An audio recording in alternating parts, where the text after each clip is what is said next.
Yo mga katoy, alam niyo kung nasaan ako ngayon? Nandito tayo sa BGC.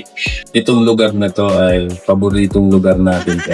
Actually, ito, hindi ako nagkakamali, ay dating Mercedes-Benz. Pero ngayon, nag-test drive tayo dito ng Ensum, kumbaga GAC. Ito yung mga katoy. Ayan.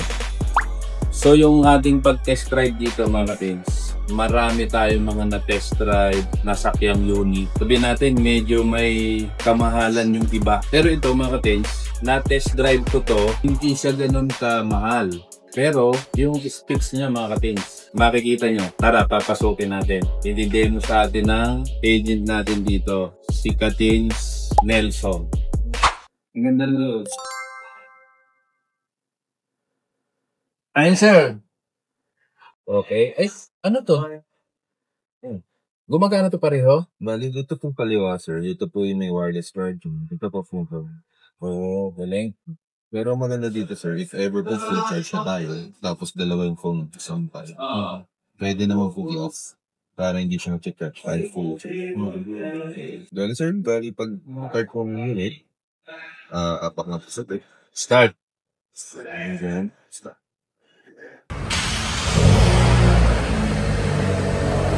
Ba't ganun? Parang barako ah. Bakit pinakibit yung palabas po ko dito, 1.5 pong. Ito, sir, once na naka-on pong ganun, yun yung powerful pala. So, iko muna tayo. Pag iko, exit lagi. Exit. Mga katins, akala mo, exit lagi ha. Palabas, hindi. Pagtitipid yun. Ayun, ayan lang pala yung pagka-iko. I recommend po, sir, na city driving without iko. Pindot lang. Oh. Ito, sport naman, sir. Parang nanghihingi tayo ng more speed. Pindutin din natin. Barako ha. Galing. Naka-iPhone tayo, sir. Try po natin yung parking. Kaya lang, hindi. Yung Spotify ko ay maglalag out pa. YouTube na lang. Okay? Pwede.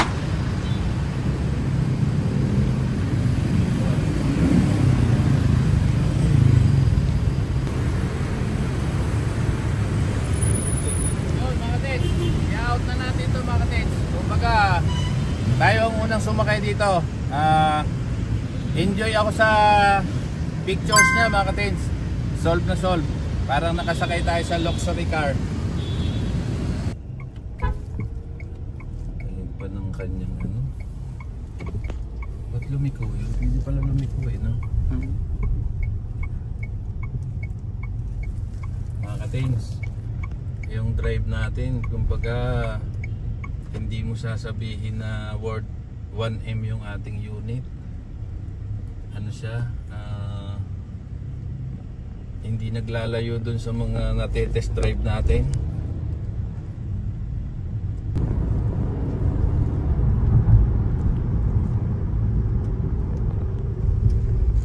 Ganda ng pick up niya. Shout out mga katens, yung ating cameraman, yung manager natin ha. Siyempre loyal follower na Iba talaga. Tamo nga naman. Hindi natin nakalain. First time ko sa buhay ko to eh. Anong problema yan?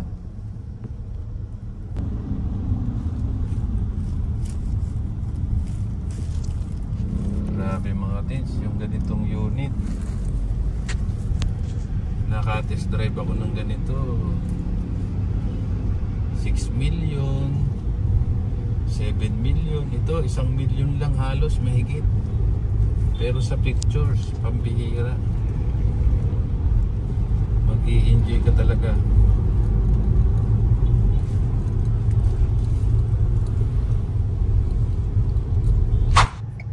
Yun mga katens, siyempre pagkagaling natin ng ano, GAC, yan.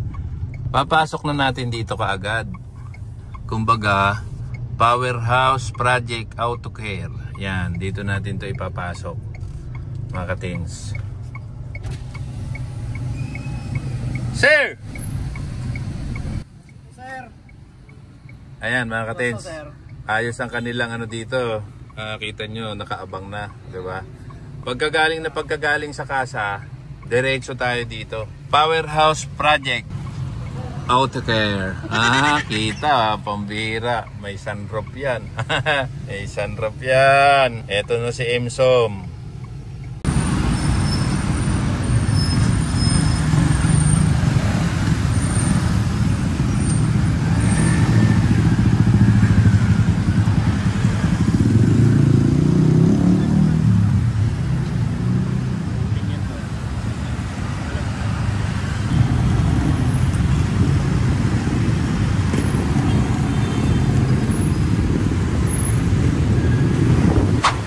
So yun mga katins, eto pala, siyempre, nung bago pa lang itong Powerhouse Project Auto Care, mga katins, sinampulan ni Katins TV dito. Kumbaga, 5 unit yung ating dinala dito para matry natin. Kumbaga, nakakamangha kasi pag dumadaan ako dito dati, parang nakikita ko nagiging new look yung mga sasakyan. So pagka napanood nyo o hindi nyo pa napapanood, hanapin nyo lang sa page. At ngayon, mga tens, como yung unit natin ay napakamura lang. Kumbaga, kahit sino kayang mag-avail nito. Kasi, hindi man siya napakakamahalan. Pero, kumbaga, first owner ka, halimbawa, una mong paggamit ng sasakyan, mga 4 wheels, mga tens, hindi ka magsisisi. Kumbaga, yung nakikita ko o natatry ko na mga test drive o nasakyan natin ng mga luxury car, mga katins, 5 million, 6 million, 7 million. Mga katins, itong GS3 o GAC, mga katins, 1M lang plus. Pero, para ka nang naka 6 million. So, mga specs, mga katins, enjoy talaga si Katins TV. Kaya, kumbaga, hindi tayo nagdalawang isip. Ipapasok agad natin dito pagkagaling sa kasa. Mga katins, diretso ka agad dito. Ayan o. Powerhouse Project Auto Care. Mga katins, sa ngayon mga katins, 40% na ongoing yung ginagawa dito para ceramic coating, graphene infused. Yun mga katins. Actually, medyo na nosebleed tayo kasi maganda na pinagaganda pa ni Powerhouse eh. So yun mga tens, tingnan ninyo yung ginagawa nila. Ngayon, nagbabapping na, kumbaga. Una pa lang ginawa dyan mga tens, kahit galing sa mismo sa kasa, dadaan sa masusing yun nila yon. May checklist sila. So malalaman mo na kung ano talaga yung kanilang gagawin. Kumbaga, may na siya eh. May protektado na siya pag galing sa kasa. Pero pagdating dito mga tens, dodoblehin pa nila yon ni Powerhouse. So yun mga tens, actually hindi natin pwedeng malampasin yung mga ganito dahil dun sa 5 o 6 na unit ko nang napagawa dito mga tens. Kaya 6 kasi mga tens, may big bike pa ako dito. Pinaano ko rin dito sa Powerhouse. So ngayon mga tens, ikutin natin yung unit. 40% na siya. Ayan o. Mga tens, kita mo to mga ito. Ayan. Saka ito, pa yung pagbapping nila.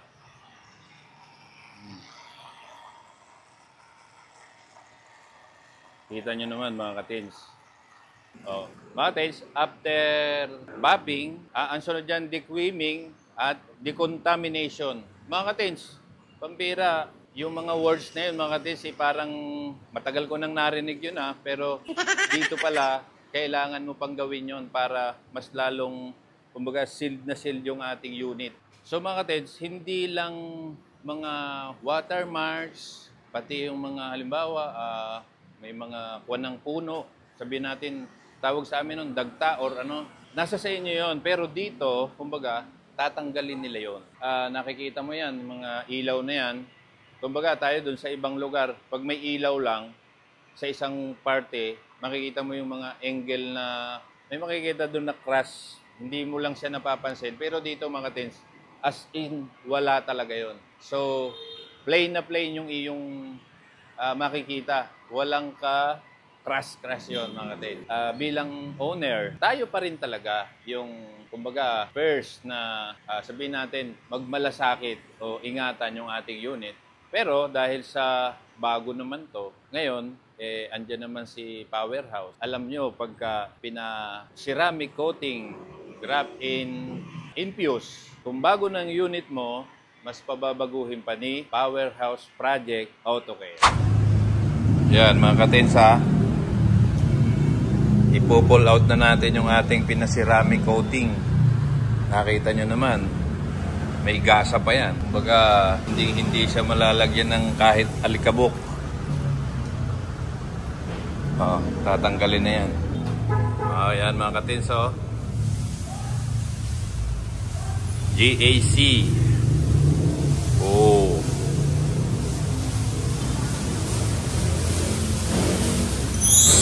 Wow! Napakakintap. Painam naman. Yun!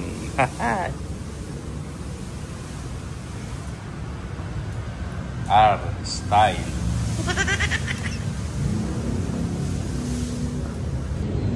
Yung binabayaran dyan. First full tank. Ayan full tank natin yan mga katins. Matindi to mga katins. Titingnan natin kung gaano siya katipid. Pero alagang Petron to mga katins. Ayan Ayun. Napakahusay naman yung foreman. Start! Mga katins, full tank natin yan. Tingnan natin kung magkano ang full tank niya. Ilang litro. Mas naman. Galing. Boss, nagmamatik-matik ba yan? Manual ko na lang sir, mahirap na po. Baka lalong umawas. Hindi naman. Parang kinakabahan si Foreman Huwag kang kabahan, 300 pa lang 1.6 na. Grabe, laki pala ng tangke niyan Tingin ko mga 2 plus talaga. Mga 2 plus. Palagay ko 40 liters.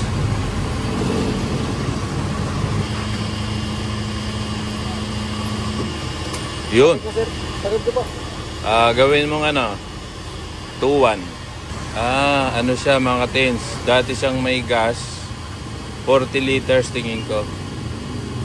Yun galing ni Foreman full tank.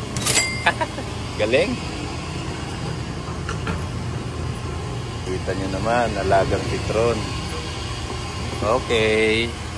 So mga tins, shout out muna natin yung mga bagong subscriber natin sa YouTube at sa page natin mga tins. Bago natin tapusin ang video na to mga tins, siyempre hindi natin malilimutan na i-shout out unang-una na yung ating mga customer at mga magiging customer pa dito sa Powerhouse Project AutoCare. So mga tens, huwag nyo palang kalimutan na gusto nyong mag-avail o magpa-book dito sa Powerhouse Project AutoCare mga tens. Pwedeng mag-PM kayo o mag-comment sa video na to mga tens. Malaking discount pag ginamit nyo si Katins TV. Huwag nyong kalimutan mag-follow, mag-subscribe, at tuloy-tuloy niyong mapanood ang vlog ni Katins TV. Abangan nyo rin ang susunod pa nating ipapasok na unit dito sa Powerhouse Project AutoCare mga katins.